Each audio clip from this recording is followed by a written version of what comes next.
જય Shri Krishna dear students. આપણે ગઈકાલે એડવાન્ટેજ ઓફ અકાઉન્ટિંગ આપણે સ્ટાર્ટ કરેલું હતું. એમાં થોડા એડવાન્ટેજોની આપણે ડિસ્કસ કરેલી હતી. હવે એને આપણે કન્ટિન્યુ રાખીએ છીએ. એક ખાસ વાત આજે એ ગમી છે અને ખાસ તમને અભિનંદન છે કે મને આજે જ એક મેસેજ મળ્યો. ગઈકાલે આપણે લેક્ચરમાં ડિસ્કસ કરેલો હતું કે એડવાન્ટેજ જે તમને ડેફિનેશન સમજાવી હતી એના અકોર્ડિંગ એના કયા કયા એડવાન્ટેજ થાય એ આપણે ટેક્સ્ટ બુક બહાર પણ આપણે આપણી રીતે વિચારી શકીએ. તો ખાસ એક સ્ટુડન્ટ્સ તરફથી મને મેસેજ મળ્યો છે એડવાન્ટેજ માટે કે જે ટેક્સ્ટ બુકમાં નથી અને એને આપણે 100% એડવાન્ટેજમાં ગણી શકીએ. એમાં કોઈ પણ શંકા રાખવાની જરૂરિયાત નથી. એવું લાગે છે કે આપણે ફિઝિકલ મળ્યા નથી, પણ એવું લાગે છે કે હવે હું ખરેખર ઉતાવળો થાઉં છું કે ક્યારે આપણે ફિઝિકલ મળીએ અને ક્યારે આ બધી ડિસ્કસો કરીએ. કારણ કે જ્યારે સામે જાણવાવાળાને ભૂખ હોય ને તો ત્યારે શીખવાની કંઈક મજા જ અલગ હોય. એવું લાગે કે આપણે પણ સાથે શીખીએ છીએ અને શીખવીએ છીએ. તો ખાસ તમારો ખૂબ ખૂબ આભાર અને અભિનંદન. તમને ખૂબ ખૂબ અભિનંદન. આજે જ એક એડવાન્ટેજ મને મેસેજ પર મળ્યો છે અને મેં તરત જ એને સમાવી દીધો છે. Measure the growth of business. આ ટેક્સ્ટબુકની અંદર નથી, આ આપણે અંદર એડ કરીએ છીએ. બરાબર છે. અને ખાસ આ સ્ટુડન્ટને અભિનંદન. ફરી પાછું વારંવાર કહું છું, ફરી પાછું અભિનંદન. આપણે આપણું જે કામ છે એ પાછું કન્ટિન્યુ કરીએ. તો એડવાન્ટેજ ઓફ અકાઉન્ટિંગ એટલે નામું લખવાના, અકાઉન્ટ લખવાના ફાયદા શું છે, એડવાન્ટેજ શું છે, એના પર આપણે ડિસ્કસ કરતા હતા. તો ફર્સ્ટ પાછી આપણે ડેફિનેશન રિપીટ કરીને પછી પાછા આપણા એડવાન્ટેજને આગળ કરીએ કે ટ્રાન્ઝેક્શનો છે એ આપણે યાદ નહીં રાખી શકીએ એટલે આપણે એને લખવા પડે. તો લખવાની આર્ટ અને સાયન્સ એને આપણે અકાઉન્ટ્સ કહીએ છીએ. તો પહેલું આપણે જોયું હતું એડવાન્ટેજમાં કે એક શોપકીપર છે, એક વેપારી છે, એ દિવસ દરમિયાન કેટલા ટ્રાન્ઝેક્શન થતા હોય, કેટલા વ્યક્તિને સેલ થતું હોય, કેટલા વ્યક્તિ પાસેથી પરચેસ થતું હોય, કેટલી એજન્સીઓ પાસેથી પરચેસ થતું હોય. તો પરચેસમાં પણ ક્રેડિટ પર થતું હોય, કેશથી થતું હોય, પેમેન્ટ થતું હોય તો બાય ચેક થતું હોય, NEFT, RTGS. હવે તો આપણે પેમેન્ટ કરવાના ઘણા બધા ઓપ્શન છે. તો એ બધા ઓપ્શનોનો યુઝ કરીને આપણે પેમેન્ટ કરતા હોય તો એની અસર આપણે બેંક બેલેન્સ જે હોય એના પર થતી હોય. પછી સેલ કરતા હોય તો આપણે ક્રેડિટ પર સેલ કરતા હોય, કેશથી સેલ કરતા હોય. તો ક્રેડિટ પર સેલ કર્યું હોય તો કેટલા વ્યક્તિઓને આપણે ક્રેડિટ પર સેલ કર્યું છે, કેટલી એજન્સીઓને આપણે ક્રેડિટ પર સેલ કર્યું છે, એ જે ક્રેડિટ પર સેલ કરેલું હોય એમાંથી કેટલી રિકવરી મળી છે આપણને, કેટલી બાકી છે. તો આ બધું જો આપણે બધા ટ્રાન્ઝેક્શનને રાઇટ ડાઉન કરેલા હોય, કાલે સમજાવેલું હતું તમને કે આ રીતનો આપણો ચોપડો હોય, બરાબર. ફોર એક્ઝામ્પલ આ રીતનો આપણો ચોપડો હોય તો એ ચોપડાની અંદર આપણે જ્યારે પણ કાલે એક્ઝામ્પલ આપેલું હતું કે આપણે મોહનભાઈની નામની વ્યક્તિ છે અને આપણે સેલ કરીએ તો આપણે અહીંયા મોહનભાઈનું અકાઉન્ટ આપણે બનાવી દઈએ, બરાબર. એ અકાઉન્ટની અંદર આપણે લખી દઈએ કે ભાઈ એને આટલાનો માલ આપણે વેચ્યો છે, બરાબર. એની પાસેથી રિકવરી મળે તો ત્યારે આપણે એને માઇનસ કરી દઈએ. એ રીતના આપણે સિમ્પલ વસ્તુ તમને બતાવેલું હતું.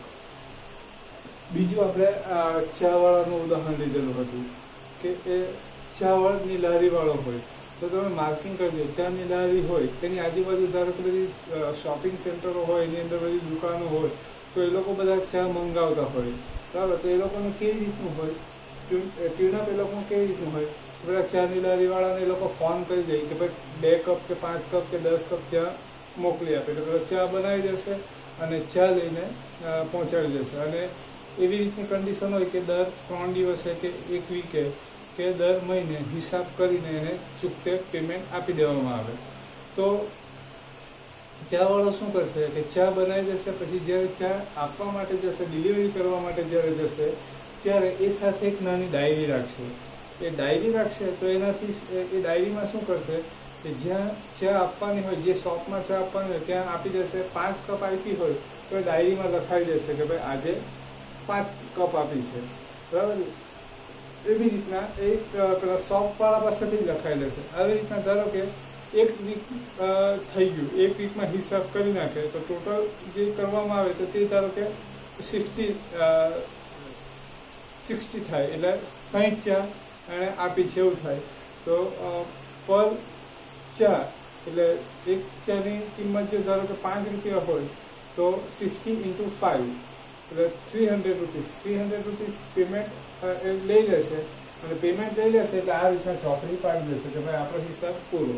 હવે બીજે દિવસથી ફરી પાછું ચા આપશે ત્યારે ફરી પાછી નવે નામથી એ રીતના કરશે.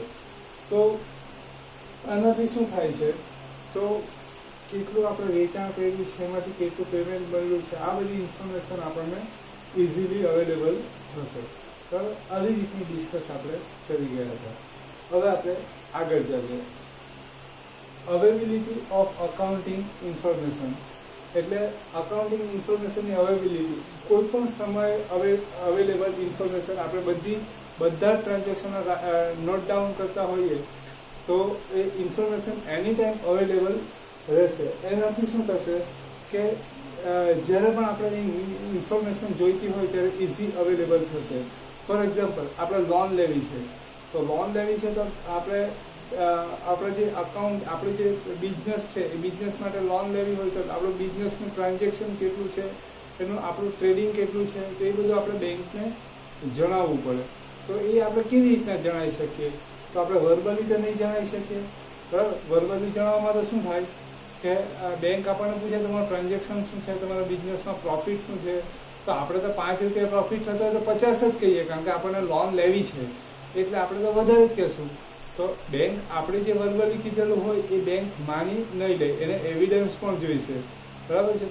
તો આપણી પાસે જે બધા ડેટા હશે, બધા જ આપણે એક્સપેન્સ, ઇન્કમ બધાની આપણે એન્ટ્રી પ્રોપર કરેલી હશે તો આપણે ઇઝીલી ઇન્ફોર્મેશન આપણને અવેલેબલ થશે અને કોઈ પણ ટાઈમે અવેલેબલ રહેશે અને આપણે બેંકમાં એ પ્રેઝન્ટ કરીને આપણે લોન મેળવી શકીશું. ટુ નો પ્રોફિટેબિલિટી અને ટુ નો ફાઇનાન્શિયલ સ્ટેટસ, આ આપણે ઓબ્જેક્ટિવમાં પણ જોઈ ગયા હતા.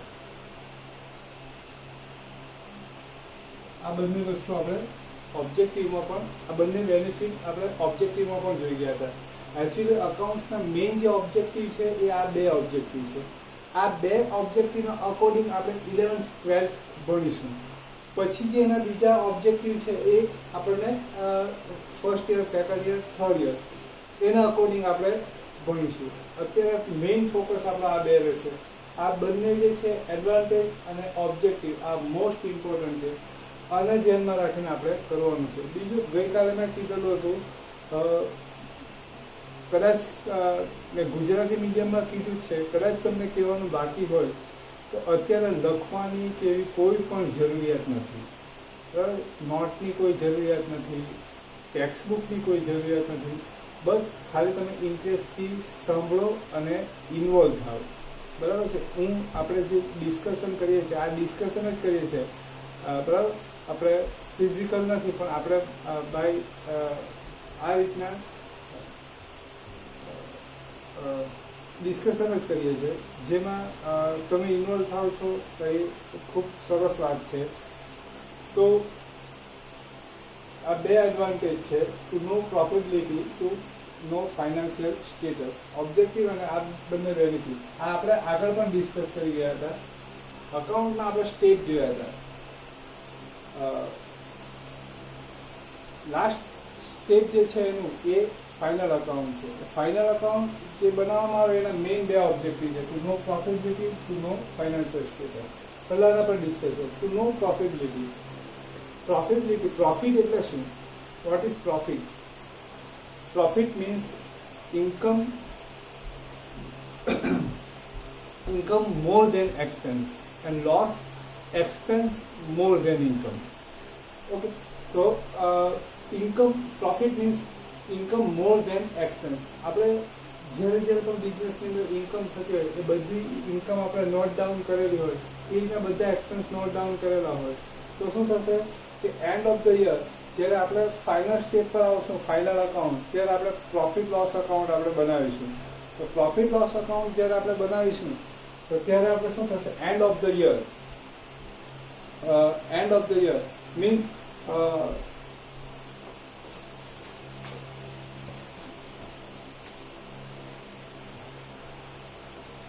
specific year means 1st April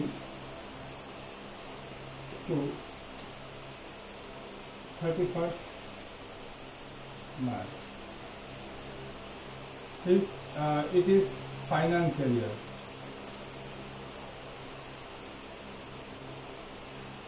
It is called financial year.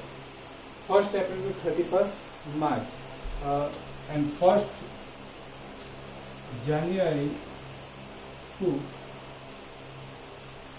31st December, it is called calendar years.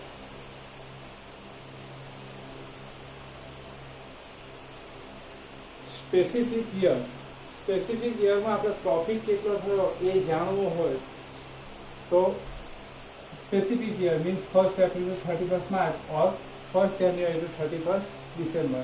આ ફાઇનાન્શિયલ યર છે. ફાઇનાન્શિયલ યર મીન્સ બધી જે કંપનીઓ હોય જે ધંધા કરવાવાળા હોય એમણે 31st માર્ચે રિટર્ન ફાઇલ કરવાનું હોય.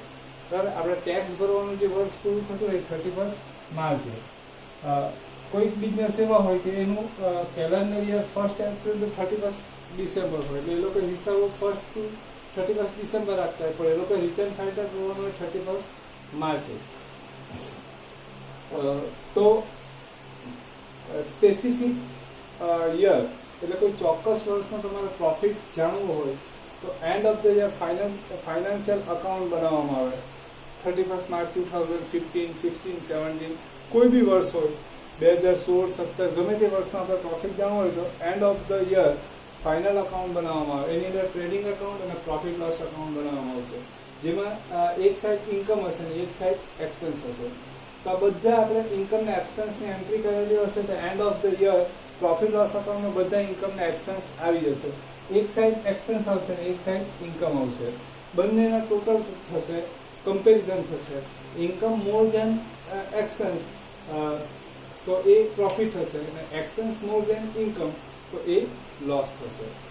એટલે પણ એ ક્યારે એક સાઈડ ઇન્કમ ને એક સાઈડ એક્સપેન્સ હશે તો અને એક સાઈડ ઇન્કમ ને એક સાઈડ એક્સપેન્સ ક્યારે હશે જો એને આપણે નોટ ડાઉન કરેલા હશે તો એટલે કે એને અકાઉન્ટિંગ સિસ્ટમમાં નાખેલા હશે તો. સેકન્ડ, ટુ નો ફાઇનાન્શિયલ સ્ટેટસ. ફાઇનાન્શિયલ સ્ટેટસ આગળ પણ આપણે ડિસ્કસ કરી ગયા હતા. ફાઇનાન્શિયલ સ્ટેટસ મીન્સ આપણે એકદમ દેશી ભાષામાં જે કહેતા આર્થિક સ્થિતિ. તો આપણે જનરલી એવું કહેતા હોય કે આ છે એની આર્થિક સ્થિતિ સારી છે, આ છે એની આર્થિક સ્થિતિ સારી છે, આ છે એની નબળી છે, પેલો છે એની વીક છે, આની ગુડ છે કન્ડિશન, આવું આપણે કહેતા હોઈએ. તો આવું આપણે કયા હિસાબે કહેતા હોઈએ? Vote is measure? એનું મેઝર શું છે? કયા હિસાબે આપણે એમ કહીએ છીએ કે આની financial condition means financial status is good, very good, weak, તો એ કયા હિસાબે કહેતા હશે? What is measure? તો એ આપણે શાના હિસાબે કહીએ તો એની પ્રોપર્ટી, એની પાસે પ્રોપર્ટી કેટલી છે એના હિસાબે આપણે મેઝર કરીએ. જો એની પાસે પ્રોપર્ટી વધારે હોય, લાયબિલિટી ઓછી હોય તો એની economical status is very good. પણ એનાથી ઓપોઝિટ હોય, લાયબિલિટી વધારે હોય, અસેટ ઓછી હોય તો એની ઇકોનોમિકલ સ્ટેટસ ડાઉન છે. બીજું ખાસ એ ડિસ્કસ કરી રહીએ આપણે કે પ્રોપર્ટી વધારે હોય એટલે એનો મિનિંગ એવો નથી થતો કે એની ઇકોનોમિકલ સ્ટેટસ સારું જ છે. કારણ કે ઘણી વખત એવું થતું કે પ્રોપર્ટી તો હોય બરાબર પણ એની સામે લાયબિલિટી એટલી બધી હોય કે આપણે બધી પ્રોપર્ટી વેચી નાખીએ ને તો પણ એ લાયબિલિટી સર્વાઈવ નહીં કરી શકીએ. તો ત્યારે એની ઇકોનોમિકલ સ્ટેટસ ઘણું ખરાબ કહેવાય.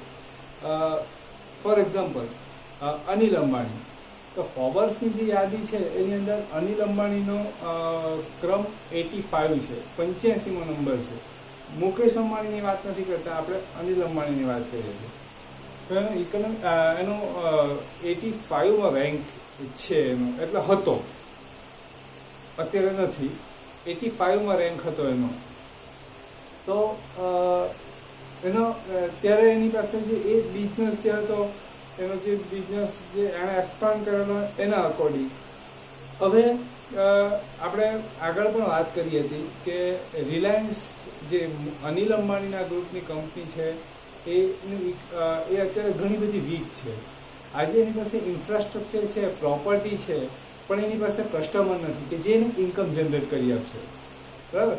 કારણ કે તમે વિચાર કરો કે ફાઇનલી કંપની ગમે એટલી મોટી હોય, એની પાસે ગમે એટલું ઇન્ફ્રાસ્ટ્રક્ચર હોય, પણ એ કંપની ડિપેન્ડ કોના પર છે? તો એ ડિપેન્ડ ફાઇનલી આપણા જેવા જે વપરાશકર્તા છે એના પર ડિપેન્ડ છે. એટલે કે આપણા જેવા જે કસ્ટમર છે ફાઇનલ, એના પર ડિપેન્ડ છે. બરાબર? રિલાયન્સ છે ઇન્ડસ્ટ્રી, રિલાયન્સ ઇન્ડસ્ટ્રી ઊભી શેના પર થયેલી છે? તો Reliance industry Vimal, only Vimal એના પર ઊભી થયેલી છે. બરાબર? પછી એ લોકો પેટ્રોલ ઇન્ડસ્ટ્રી ને આ ને તે ને બધું આવ્યું, તો પહેલા તો એ શેના પર હતું? વિમલ. તો તમે વિચારો, વિમલ કાપડું ફેબ્રિક કંપની બનાવશે, રિલાયન્સ કંપની બનાવે છે, પણ એ ફેબ્રિકથી કંપની ત્યારે જ ઉપર આવશે કે જ્યારે ફેબ્રિક માર્કેટમાં આવશે. પછી આપણા જેવા કસ્ટમર એને પરચેસ કરશે તો રિલાયન્સનું ચાલશે, ત્યાં સુધી નથી ચાલવાનું. બરાબર?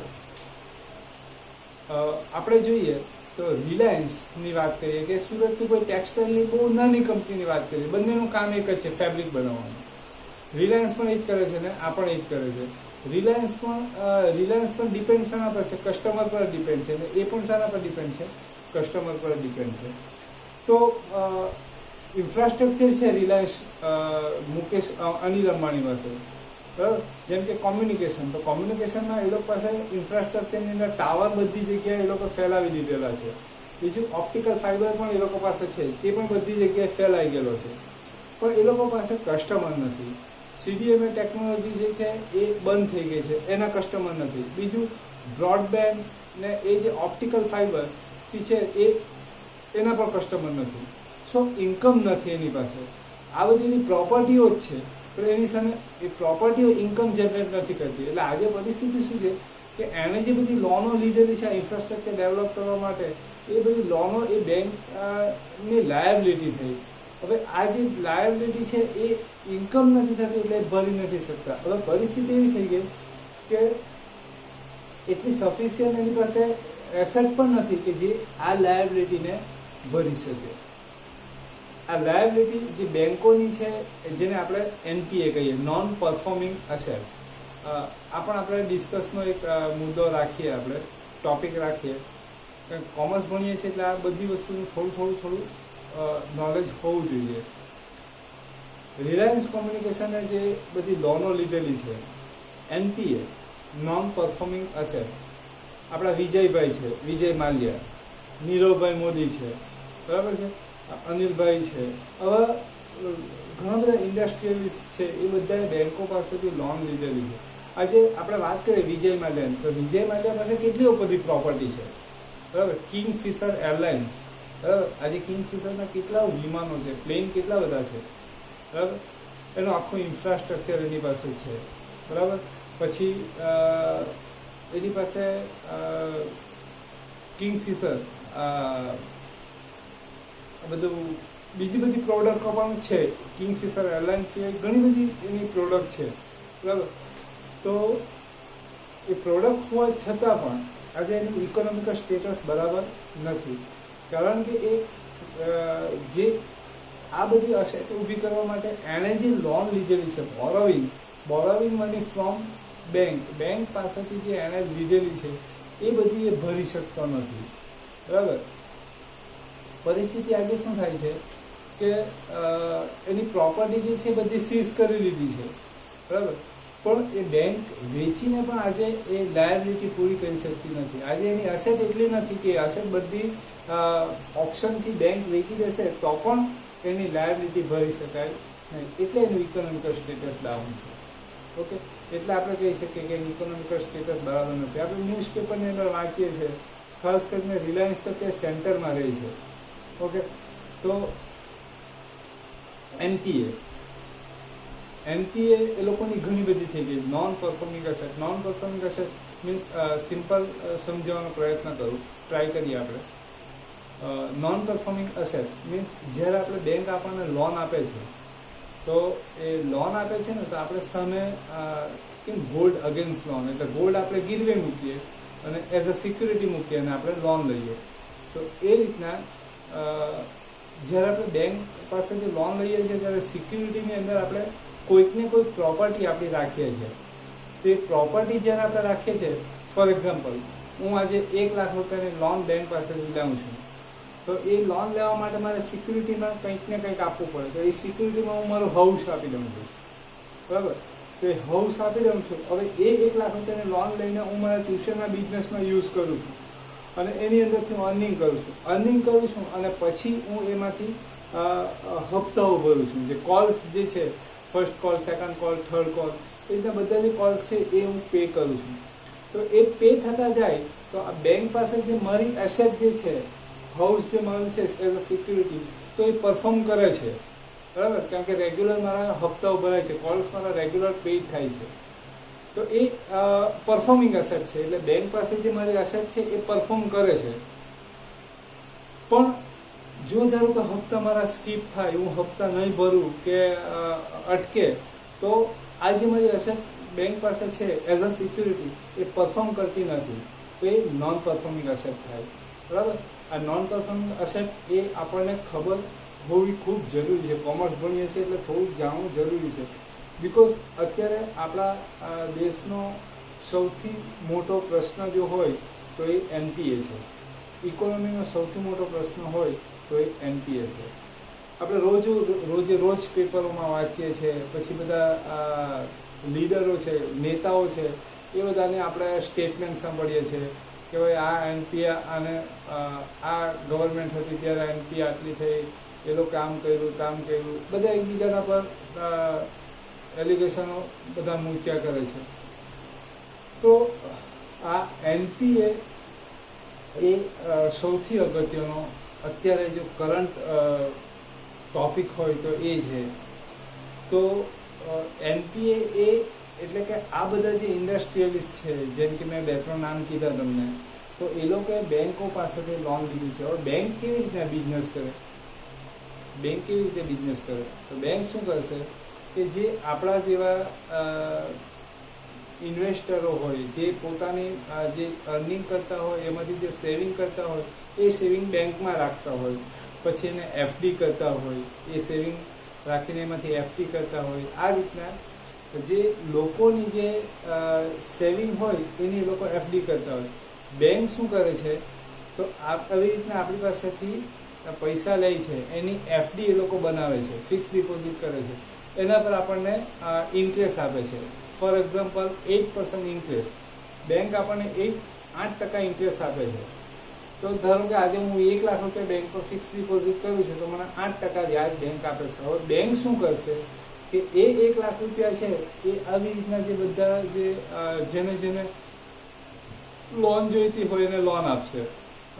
કોઈને બિઝનેસ સ્ટાર્ટ કરવા માટે કે બિઝનેસ માટે લોન જોઈતી હોય તો તે રીતે આપશે. કોઈને મોટરસાઇકલ ખરીદવી હોય, પરચેસ કરવી હોય, કાર પરચેસ કરવી હોય, હાઉસ પરચેસ કરવું હોય, એજ્યુકેશન લોન જોઈતી હોય, એજ્યુકેશન માટે જોઈતા હોય, પર્સનલ યુઝ માટે જોઈતા હોય, તો આવા પર્પઝથી બેંક લોન આપશે. લોન આપશે ત્યારે શું કરશે બેંક, લોન જ્યારે આપશે ત્યારે એ લોકો પાસેથી સાથે જે આપેલા પૈસા છે એની સાથે વ્યાજ લેશે, ઇન્ટરેસ્ટ લેશે. તો એ રેટ ઓફ ઇન્ટરેસ્ટ એ સપોઝ 15% રાખશે, 15% રાખશે, આપણે રાઉન્ડ ફિગર લઈએ 15% રાખશે. તો એ જે મેલ 1 લાખ રૂપિયાની જે એફડી કરી છે એ બેંક કોઈકને લોન આપશે, બરાબર. માની લો કે વિજય માલ્યાની લોન આપી છે, તો એ વિજય માલ્યા પાસેથી 15% ઇન્ટરેસ્ટ લેશે, એમાંથી 8% ઇન્ટરેસ્ટ મને આપશે અને 7% રિમેનિંગ 7% ઇન્ટરેસ્ટ બેંક પાસે રહેશે. એની અંદરથી એ બધા એના બેંકોના જે એક્સપેન્સ છે like rent, office staff salary, electricity bill, આ રીતના બધા જે એક્સપેન્સ છે એ બધા એક્સપેન્સ એની અંદરથી કાઢશે. જે બચશે એ બેંકનો પ્રોફિટ થશે. એટલે આ બેઝિસ પર બેંક બિઝનેસ કરતી હોય. હવે બેંકે જે આ બધા પૈસાઓ આપેલા હતા, જે લોકોની જે એફડી હતી, એ એફડી આ લોકોને લોન માટે આપી હતી. બરાબર? કેમ આ કરંટ બહુ મોટી સમસ્યા છે આપણા દેશની, કેમ આ બહુ મોટો પ્રોબ્લેમ છે એનપીએ, તો એના પર ડિસ્કસ કરીએ. કારણ કે એ બધું આ વસ્તુ બધું આની સાથે કનેક્ટ થાય છે. તો બેંકોએ આવી રીતના લોન આપી હતી. હવે એ લોન ભરાતી નથી, જે આપણે જાણીએ છીએ. આજના પેપરમાં જ હતું કે વિજય માલ્યાને અહીંયા લાવવા માટે કહી દીધું છે. બરાબર? હવે એ લાવીને પણ કંઈ થાય નહીં. એની પ્રોપર્ટી જે છે એ બેંકોએ સીઝ કરી લીધી છે. ઓકે, નીરવ મોદીમાં પણ આપણે જોયું કે ભાઈ એને આ જ્વેલરી શોપ છે એ આખો સીઝ કરી દીધું, અને આ જગ્યા પ્રોપર્ટી છે એ સીઝ કરી દીધી, આ બંગલો છે એ સીઝ કરી દીધું. પણ એનાથી એનપીએ નો પ્રોબ્લેમ સોલ્વ નથી થતો, બીકોઝ એ પ્રોપર્ટીઓ જે છે એ બેંકે સીઝ કરી છે. બેંક એના ઓનર નથી બની જતા, બેંક સીઝ કરે છે. બેંકે શું કરવાનું હોય, એ પ્રોપર્ટીઓ સેલ કરવાની હોય. Banking according to banking regulation act 1947, એના અકોર્ડિંગ બેંકો પ્રોપર્ટી સીઝ કરી શકે. બેંક એ પ્રોપર્ટી એના નામે નહીં કરી શકે. બરાબર? તો બેંક સીઝ કરીને શું કરી શકે, તો એને બાય ઓપ્શન, આપણે મૂવીઓમાં જોઈએ છે, ઓપ્શન થતું હોય, એની હરાજી બોલાવવામાં, ઓપ્શન બોલી બોલાવવામાં આવે અને વેચી દેવામાં આવે. એ રીતે બેંક પછી એ વેચી દેતા જે પરચેસ કરે છે એ પૈસા આપી દેશે. બેંક એમાંથી એના પૈસા કાપી લેશે. જો વધે તો જે પ્રોપર્ટીનો ઓનર હોય એને રિટર્ન કરશે. તો આ પરિસ્થિતિ એ છે કે ધારો કે 500 કરોડની પ્રોપર્ટી હોય, એની એકચ્યુઅલ વેલ્યુ હોય, તો એ લોકોએ જ્યારે લોન લીધેલી હોય ત્યારે એનો જે વેલ્યુઅર હોય કે પછી બેંક હોય, એની સાથે એ લોકોએ સેટિંગ કરીને એની વેલ્યુ 700-800 કરોડ કરાવેલી હોય અને એટલી લોન લીધેલી હોય.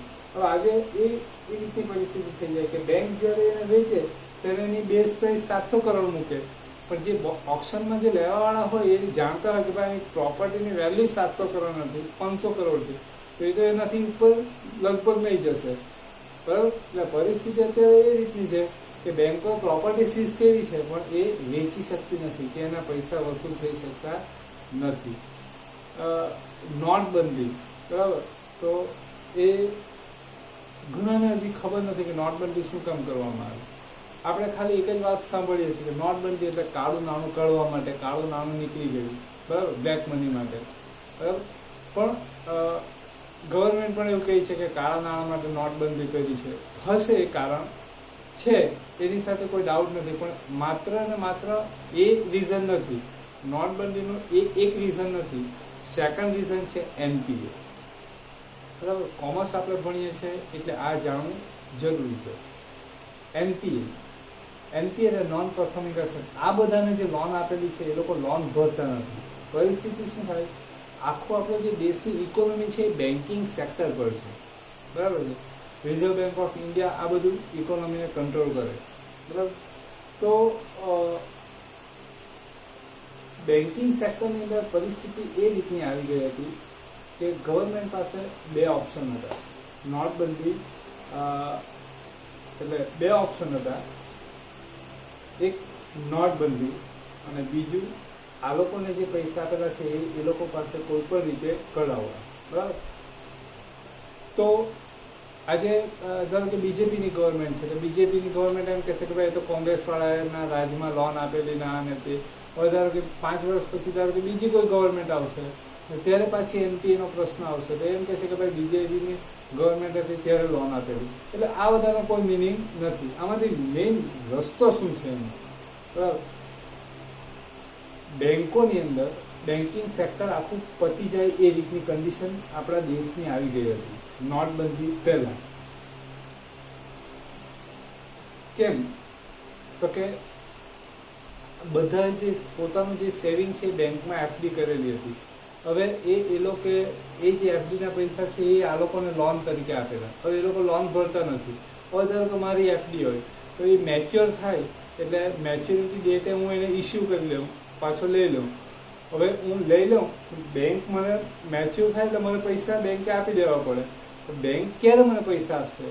બેંકનો બિઝનેસ તમને બેઝિક સમજાયું. તો મારી એફડીના પૈસા એણે વિજયભાઈને આપ્યા છે. વિજયભાઈ ભરતા જ નથી તો બેંક મને પૈસા મારે એફડીના રિટર્ન કેવી રીતના કરશે? હવે આવું એક કસ્ટમર જોડે બને, બરાબર, બે જોડે બને, 3 જોડે બને, એમ કરીને આખી એક વખત એવું માર્કેટમાં આવી ગયું કે બેંક પાસે પૈસા જ નથી. તો શું પરિસ્થિતિ થાય? અત્યારે યસ બેંક, એવું જાણવા મળ્યું કે યસ બેંકનું આ રીતનું છે, એનપીએ ઘણી બધી છે, લોન જે આપેલી છે એ ભરાતી નથી. એટલે જે એફડી કરવાવાળા છે, જે કસ્ટમર છે એના પૈસા જોખમમાં છે. તો થોડા દિવસો કેવું ચાલ્યું? લોકો સવારની પરમાં જ ઉઠીને બેંકમાં, યસ બેંકમાં પૈસા પોતાના વિથડ્રો કરવા માટે ઊભી રહી છે. બરાબર. હવે આવું જો ધારો કે બધી જ બેંકોમાં એવું થઈ જાય તો દેશની પરિસ્થિતિ શું થાય? તમે ઇમેજિન કરી જો શું પરિસ્થિતિ થાય. લોકોનો બેન્કિંગમાંથી જે ટ્રસ્ટ છે એ ઉઠી જાય. ટ્રસ્ટ ઉઠી જાય તો આખી ઇકોનોમી અટકી જાય. તો એવું ન થાય એટલા માટે ગવર્મેન્ટ પાસે એ ટાઈમે 2 ઓપ્શન હતા કે એક તો આ લોકોને જે લોન આપેલી છે એ લોકો પાસે ગમે હિસાબે પૈસા લાવીને બેંકમાં મૂકવા તો બેંક આપણને આપણા પૈસા આપી શકે. કાં પછી જે લોકો પાસે પૈસા છે, બ્લેક મની છે, કે પછી જે લોકો બેંકમાં પૈસા નથી મૂકતા, પોતાની પાસે જ રાખી મૂકે છે, તો એ લોકો પાસેથી પૈસા ગમે તે હિસાબે બેંકમાં આવવા જોઈએ. બેંકમાં આવે તો પછી બેંક એમાંથી રિટર્ન કરી શકે. બરાબર. ફોર એક્ઝામ્પલ, તમે ધારો કે ક્લાસની અંદર 30 જણા છો, તમારી પાસે બધા પાસે પૈસા છે, પણ તમે બેંકમાં મૂકવા નથી જતા, તમે તમારા ખિસ્સામાં જ રવા દો છો. બરાબર છે, તમારા પોકેટમાં જ રવા દો છો. મારી પાસે જે પૈસા છે એ હું ધારો કે બેંકમાં મૂકી દઉં છું 1 લાખ રૂપિયા, 1 લાખ રૂપિયા હું મૂકી દઉં છું. બરાબર. હવે એ 1 લાખ રૂપિયા બેંકે લોન આપેલી છે કોઈ ઇન્ડસ્ટ્રીયલિસ્ટને, એ નથી ભરતો. હવે મારે મેચ્યોર થાય એટલે મારે 1 લાખ રૂપિયા હું વિથડ્રોલ કરવાનો છું. પણ હું વિથડ્રોલ કરા તો બેંક મને 1 લાખ રૂપિયા ત્યારે જ આપી શકે કે જ્યારે મારા લાખ રૂપિયા જે પેલા ઇન્ડસ્ટ્રીયલિસ્ટને આપેલા છે એ ભરશે તો બેંક મને આપશે. બરાબર. તો પેલા ભરતા નથી ને એની પાસે ગવર્મેન્ટ ભરાઈ શકતી નથી. બરાબર. એટલે શું કરે કે ગવર્મેન્ટે નોટબંધી કરી દીધી. નોટબંધી કરી એટલે શું થયું કે તમારી પાસે જે 30 જણા પાસે જે તમારી પોકેટમાં રાખતા હતા પૈસા, એ તમારી જૂની નોટ હતી, એ નકામી થઈ ગઈ. એટલે તમારે પૈસા ટકાઈ રાખવા તો એક્સચેન્જ કરવા માટે બેંકમાં જવું પડે. એટલે તમે બેંકમાં એ પૈસા ઓટોમેટિકલી તમારી પાસેથી ત્યાં બેંકમાં પહોંચી ગયા. બરાબર. બીજું કે જેની પાસે બ્લેક મની હતી, જે પૈસા કોઈ જગ્યાએ સ્ટોરેજ હતા, તો એ પણ ધીરે ધીરે નીકળી આવ્યા. બરાબર. અને બેંકમાં પહોંચી ગયા. અને આ રીતે પાછું થોડો ટાઈમ બેન્કિંગ સેક્ટર બરાબર થઈ ગયું તો પાછો એ પ્રોબ્લેમ આવી ગયો. તો પાછો પણ અત્યારે મંદી આવી ગઈ, પાછા બેંકમાં પૈસા જતી રહ્યા. હવે પરિસ્થિતિ એ થાય કે બેંકમાં પૈસા જતી રહી અને ત્યાં સ્ટોરેજ થઈ ગયા. હવે ત્યાંથી જો એ નીકળે પૈસા તો માર્કેટમાં ફરે, માર્કેટમાં ફરે તો આ મંદીમાંથી આપણને બહાર નીકળીએ. તો એના માટે હવે શું કરશે ગવર્મેન્ટ? હવે એ એક્શન લેશે કે અત્યાર સુધી બેંકમાં પૈસા તો મોકલી આપ્યા, હવે એ બેંકમાંથી પૈસા કાઢવાના. એટલે હવે રિઝર્વ બેંક શું કરશે કે ફિક્સ ડિપોઝિટના એ બધાના રેટ ઘટાડી દેશે. ધારો કે ફિક્સ ડિપોઝિટ પર 8% ઇન્ટરેસ્ટ મળતો હોય તો 2% ઘટાડી દેશે, એટલે 6% કરી દેશે. એટલે લોકો એવું વિચારશે કે 6% વ્યાજમાં તો શું બેંકમાં પૈસા રાખવાના, એના કરતાં આપણે કાઢીએ અને કોઈ ધંધો કરીએ તો તેમાંથી આપણને સારું કમાવાનું મળે. એટલે એ બેંકમાંથી પૈસા કાઢીને કોઈ ધંધો કરશે એટલે ત્યાં ઇન્કમ જનરેટ થશે, માર્કેટમાં પૈસા ફરતા થશે એટલે ધીરે ધીરે પૈસા એકબીજા પર પાસ આઉટ થશે એટલે different type of goods any demand થશે એટલે એનો સપ્લાય વધશે એટલે આખી ચેન પાછી ચાલુ થઈ જશે. એટલે આવી રીતનું એક્શનો લેવાતા હોય જે અત્યારે આપણે જોઈ શકીએ છીએ. બરાબર. અત્યારે જે રાહત પેકેજો છે એની અંદર પણ આ જ વસ્તુઓ છે કે પેલું બેંક ઓછા વ્યાજે લોન આપે છે ગવર્મેન્ટની ગેરંટીથી, તો લોકો એ લોન લેશે, બેંકમાંથી પૈસા જે છે એ ત્યાંથી છૂટા થશે ને આ લોકો લાખ રૂપિયાની લોન લઈને ધંધો કરશે એટલે માર્કેટમાં પાછા પૈસા ફરતા થશે એટલે તમને આગળ ઉદાહરણ આપેલું એક્ઝામ્પલ આપેલું હતું એ પ્રમાણે કે એક જણ મોબાઈલ લેશે એટલે મોબાઈલ ઇન્ડસ્ટ્રી જે ઠપ થઈ ગયેલી એ પાછી ચાલુ થશે એમાંથી પાછી જ્યારે એમ્પ્લોયમેન્ટ ઇન્ક્રીઝ થશે એટલે નવી ઇન્કમ જનરેટ થશે એટલે એ પાછળ બીજી વસ્તુ રહેશે ટીવી ઇન્ડસ્ટ્રીઝની અંદર એમ્પ્લોયમેન્ટ થશે એટલે એ ત્યાંથી ઇન્કમ જનરેટ થશે એ બીજી વસ્તુની ડિમાન્ડ કરશે આવી રીતના આખું રોટેશન ચાલશે તો ઇકોનોમિકલ સ્ટેટસની વાત કરીએ તો નો ફાઇનાન્શિયલ સ્ટેટસ એટલે liability more than assets liability asset કરતાં વધારે હશે તો ઇકોનોમિકલ સ્ટેટસ એનું વીક કહેવાશે કંપનીનું અને liability asset more than liability asset liability કરતાં વધારે હશે તો એ એનો ફાઇનાન્શિયલ સ્ટેટસ ગુડ કહેવાશે અત્યારે ખબર ને આપણે પેલો મૂડીઝને બધા રેટિંગ આપે છે તો ઇન્ડિયાનું રેટિંગ નેગેટિવ હોય નેગેટિવ કરે એટલે શું કરે કે એ નેગેટિવ કરે એટલે એની લાયબિલિટી વધારે છે એટલે ઇન્ટરનેશનલ લેવલે બેંક કન્ટ્રીએ પૈસા લેવા હોય તો તેમાં એ લોકોને પ્રોબ્લેમ આવે ઇન્વેસ્ટર આવે તો એનું નેગેટિવ જાય તો એ જે ફોરેન ઇન્વેસ્ટર હોય ફોરેનની કંપની આવતી હોય એ પહેલાં વિચારે બરાબર એટલે આ બધી વસ્તુઓ આવે જેમ આપણે ભણશું તેમ તમને ખ્યાલ આવતો જશે ટેક્સ પ્લાનિંગ તો આપણે ઇન્કમ ને એક્સપેન્સ નોટ ડાઉન કરેલા હોય તો આપણે ઇઝીલી ટેક્સ પ્લાનિંગ કરી શકીએ એન્ડ ઓફ ધ યર જ્યારે આપણે કોર્પોરેટ ટેક્સ હોય કે પછી પર્સનલ ટેક્સ હોય તો એ બધાનું આપણે પ્લાનિંગ કરી શકીએ measure the growth of business આજે તમારા તરફથી જ એક મને એડવાન્ટેજ સજેસ્ટ થયો છે measure the growth of business એટલે બિઝનેસનો ગ્રોથ આપણે મેઝર કરી શકીએ જ્યારે ફાઇનલ અકાઉન્ટ બનાવવામાં આવે ત્યારે કંપનીઓની અંદર જ્યારે અકાઉન્ટ બનાવવામાં આવે ત્યારે કરંટ યરના ડેટાની સાથે લાસ્ટ યરના ડેટા પણ રાખવામાં આવે બરાબર છે તો લાસ્ટ યરના ડેટાની સાથે કરંટ યરના ડેટા આપણે જો અકાઉન્ટ પ્રોપર રાખતા હોય એની અવેબિલિટી તો કોઈ પણ ટાઈમે જે પાછલા વર્ષો જે હોય એ બધાના આપણી પાસે ડેટા હોય તો ડેટા સાથે કરંટ યરને આપણે કમ્પેર કરી શકીએ ને કમ્પેર કરીને આપણે બિઝનેસની અંદર ગ્રોથ પોઝિટિવ છે નેગેટિવ છે કેવી રીતનું છે એ બધું આપણે નક્કી કરી શકીએ ઇવન દો એવું નથી કે આપણે આપણા બિઝનેસની જ કમ્પેરિઝન કરી શકીએ આપણે આપણા જેવું જ કોઈ બિઝનેસ કરતી કંપનીઓ હોય તો એ કંપનીને આપણે બેલેન્સ શીટ લઈને એની સાથે એના ડેટા અને આપણા ડેટાને કમ્પેર કરી શકીએ કે એનું ટર્નઓવર કેટલું છે આપણું ટર્નઓવર કેટલું છે એનો પ્રોફિટ કેટલો છે આપણો પ્રોફિટ કેટલો છે ઘણી વખત ટર્નઓવર સેમ હોય તો પ્રોફિટ પ્લસ માઇનસ હોય કે પ્રોફિટ પ્લસ માઇનસ કેવી રીતના છે એ આપણે જાણી શકીએ બીજું કે આ બહુ મોટો સબ્જેક્ટ છે growth measure growth of business એટલે મેઝર ગ્રોથ છે કે નથી એને મેઝર કરવું એ બહુ મોટો સબ્જેક્ટ છે એકચ્યુઅલી રિસર્ચ મેથોલોજી એટલે આ ટોપિક પર તો કેટલા બધા રિસર્ચ થતા હોય જે પીએચડી કરતા હોય ને એ આ ટોપિક પર ઘણા બધા રિસર્ચો કરતા હોય અત્યારે આપણે ફાઇનલ અકાઉન્ટ આવશે પછી એનાલિસિસ ઓફ ફાઇનલ અકાઉન્ટનું એનાલિસિસ આવશે અને એ એનાલિસિસ થયા પછી મેઝર થશે એટલે બિઝનેસની અંદર ગ્રોથ છે આપણો પ્રોફિટ લાસ્ટ યરની કમ્પેરિઝનમાં ઇન્ક્રીઝ થાય છે નથી થતો એ આપણે મેઝર કરી શકીએ જે ડિક્રીઝ થતો હોય તો આપણે એને રીઝન ફાઇન્ડ કરી શકીએ ઓકે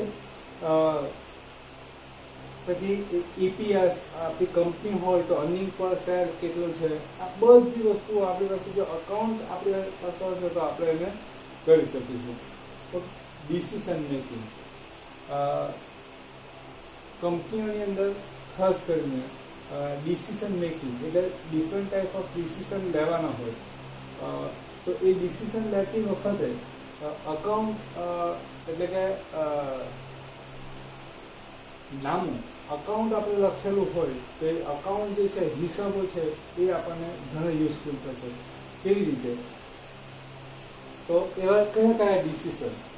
તો આપણી પાસે કરંટ બિઝનેસ છે આપણી પાસે, તો કરંટ જે મશીનરી છે એની જગ્યાએ કોઈ એડવાન્સ ટેકનોલોજીનું મશીન લાવવું કે નહીં લાવવું. બિઝનેસની અંદર લોસ થતું હોય તો એક લોસ ક્યાં સુધી હોય ત્યાં સુધી બિઝનેસ કન્ટિન્યુ રાખવો, ટેમ્પરરી બંધ રાખવો કે પરમેનન્ટ બંધ કરી દેવો. ત્યાર પછી આપણે એક્સપોર્ટ કરતા હોય તો ફોરેનની અંદર એક્સપોર્ટ કરીએ તો એ કઈ પ્રાઇસે એક્સપોર્ટ કરી શકીએ, ક્યાં સુધી આપણે એક્સપોર્ટ કરી શકીએ. આ બધા જે ડિસિઝન મેકિંગ છે, ડિસિઝન જે લેવાના છે એ ડિસિઝન લેવા માટે અકાઉન્ટ યુઝફુલ થાય છે. એક એક્ઝામ્પલ લઈએ આપણે.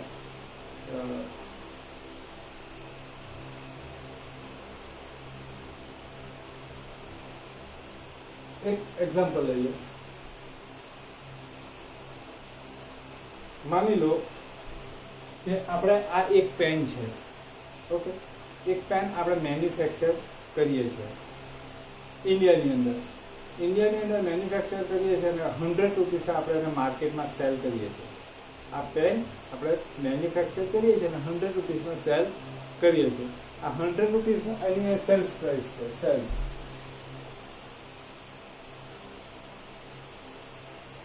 100 રૂપીસ.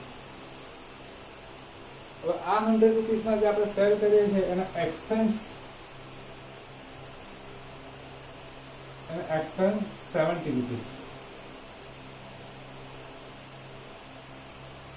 એટલે આપણે અહીંયા 30 રૂપીસ આપણે પ્રોફિટ ગેઇન કરીએ છીએ. આ 70 રૂપીસ એક્સપેન્સ છે. એક્સપેન્સ કયા કયા છે? Variable cost and fix cost.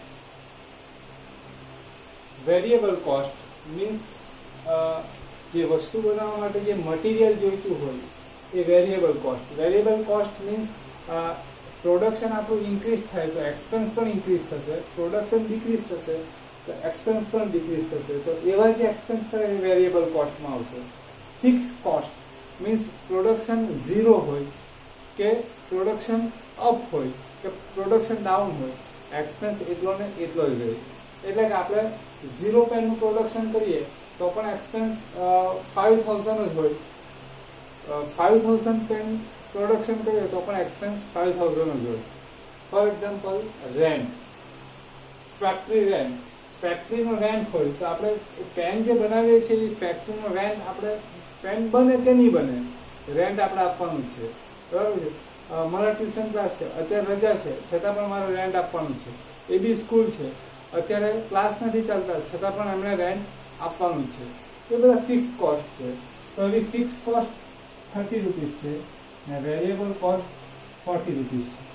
Okay, variable કોસ્ટની અંદર શું થશે? એનું પ્લાસ્ટિક જે છે, રો મટીરિયલ, એનું ઇંક, આ તે બધું 40 રૂપીસ છે અને 30 રૂપીસ જે ફેક્ટરી બને છે એનું રેન્ટ છે. આવી રીતના આપણે બિઝનેસ કરીએ છીએ. 30 રૂપીસની અંદર આપણે 30 રૂપીસ પ્રોફિટ ગેઇન કરીએ છીએ. અને આપણી જે કેપેસિટી છે, આપણી જે પ્રોડક્શન કેપેસિટી છે, તો આપણા માર્કેટની અંદર જે ડિમાન્ડ છે આની, એ ડિમાન્ડ પૂરી કરવા આપણે 70% કેપેસિટી યુઝ કરીએ છીએ. 30% કેપેસિટી યુઝ કરતા નથી. બીકોઝ 30% કેપેસિટી યુઝ કરીએ પણ એની ડિમાન્ડ જ નથી. તો એ જે 30% યુઝ કરીને આપણે જે પેન બનાવીશું, પ્રોડક્શન કરીશું, એ એમનું એમ જ રહેશે, એ સેલ નહીં થશે, એ એમનું એમ જ રહેશે. એટલે આપણે 70% કેપેસિટી યુઝ કરીએ છીએ. હવે માની લો કે અમેરિકાથી આપણને એક ઓર્ડર મળે.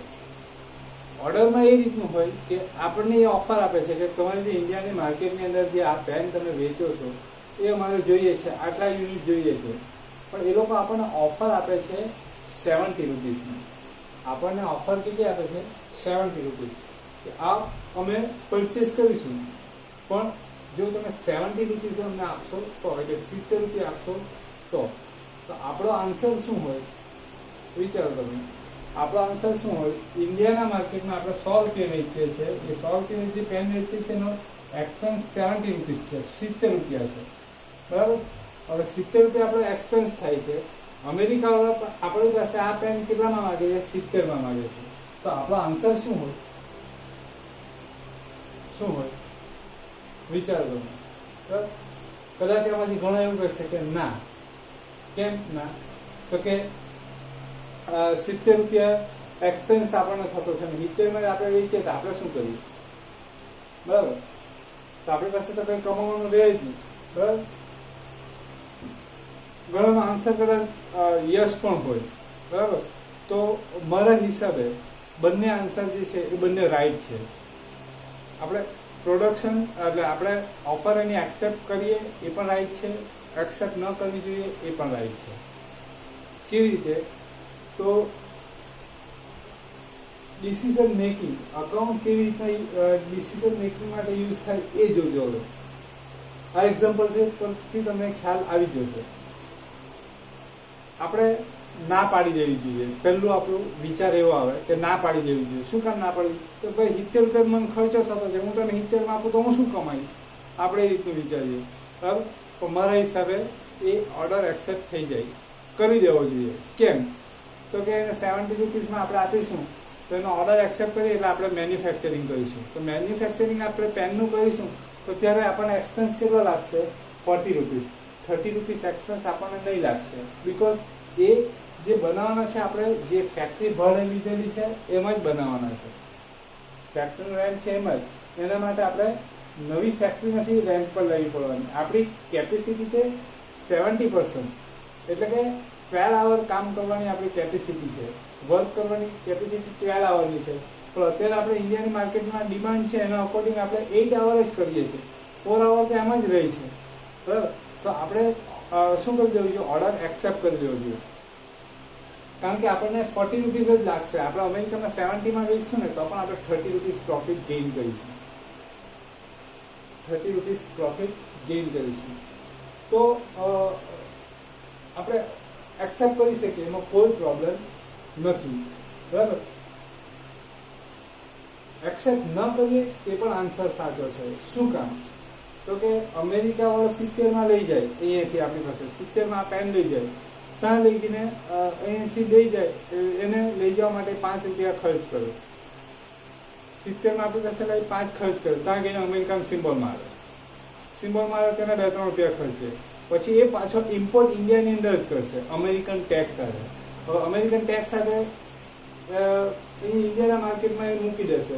હવે ઇન્ડિયાના માર્કેટમાં 2 પેન સ્ટોરમાં આવી જશે. એક આપણી જે મેડ ઇન ઇન્ડિયા લખેલું છે, બીજી અમેરિકન ટેગ છે.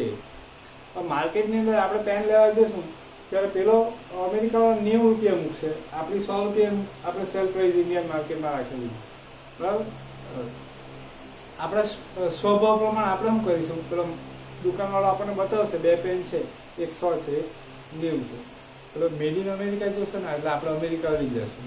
એકચ્યુઅલી પેન અહીંયાથી જ ગયેલી છે, ત્યાંથી સિક્કો લાગીને આવેલો છે. એટલે આપણા એને 70માં આપીને આપણે આપણી સાથે જ કોમ્પિટિશન ઊભી કરી નાખીએ. બરાબર ને? તો આપણે જે 100માં વેચાતી છે એ બંધ થઈ જાય. એટલે આપણે આ 100માં વેચીને જે ભાડું કરતા હોય એ ભાડું નહીં નીકળશે. એટલે આપણો બિઝનેસ લોસમાં આવી જશે. તો આવા જે ડિસિઝન મેકિંગના જે છે એ ડિસિઝન મેકિંગ માટે અકાઉન્ટ આ રીતે યુઝફુલ થશે. બીજા થોડા એક્ઝામ્પલ આપણે લઈને કાલે આપણે એના લિમિટેશન જોઈને આ ટોપિક એડવાન્ટેજ એન્ડ લિમિટેશન પૂરા કરીશું. બરાબર? આવી રીતના તમારા પણ કોઈ આઈડિયા હોય તો જરાક શેર કરતા રહેજો. બરાબર? Thank you very much.